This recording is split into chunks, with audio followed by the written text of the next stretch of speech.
We treat thousands of patients a year, right? It's very rare that we get to see outcomes like this. A compelling story of a Colorado Springs man dying and then being brought back to life multiple times is an example of the community's trauma response system in action. News 5's Bill Folsom spoke with the man who was saved and some of the team who fought so he could live. A little girl who's too young to fully understand she's lucky her dad is alive. Every time I think about, hey, I'm so grateful to be here for my daughter, I just think about how many people it took to get me here.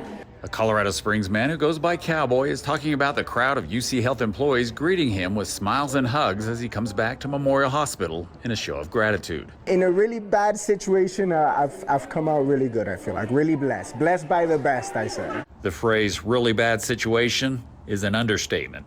I was dead a few times for sure, yeah. He was mostly dead. Outcomes like this are a true testament to the hours of training that we put in every year. It's a testament to the system that we have in the city.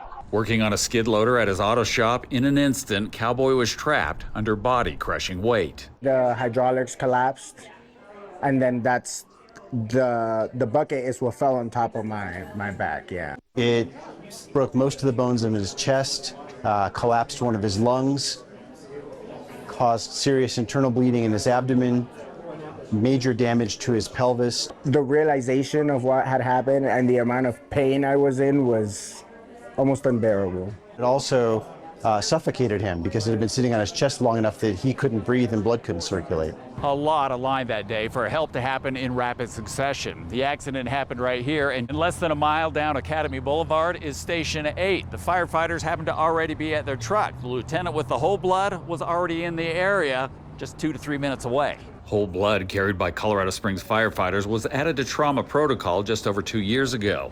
Out of just over 200 cases where it's been given, Cowboys is among the worst case scenarios. Out of all of the drugs that we carry, hundreds of drugs, this is one that has an immediate impact that you can see. To have a shot at doing anything for him, he had to not be dead when he got here.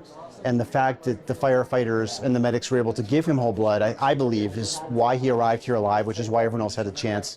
Even with the blood, doctors say Cowboy was actively dying when he arrived at the hospital. The skill of UC Health Memorial's emergency department team made way for multiple trauma surgeons to work on countering his injuries. We figure out what is the biggest threat to the patient's life right at that moment, and we address that. And then once we're satisfied with that, we move on to the next thing and the next thing. A half dozen surgeries, months in the hospital, more than a year of rehab.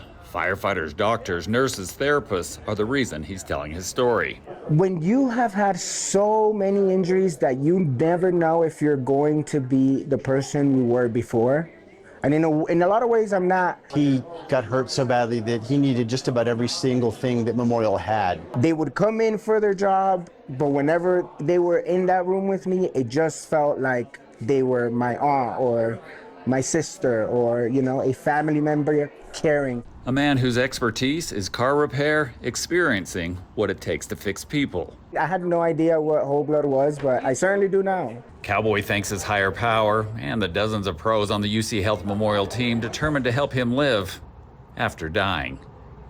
Bill Folsom, News 5.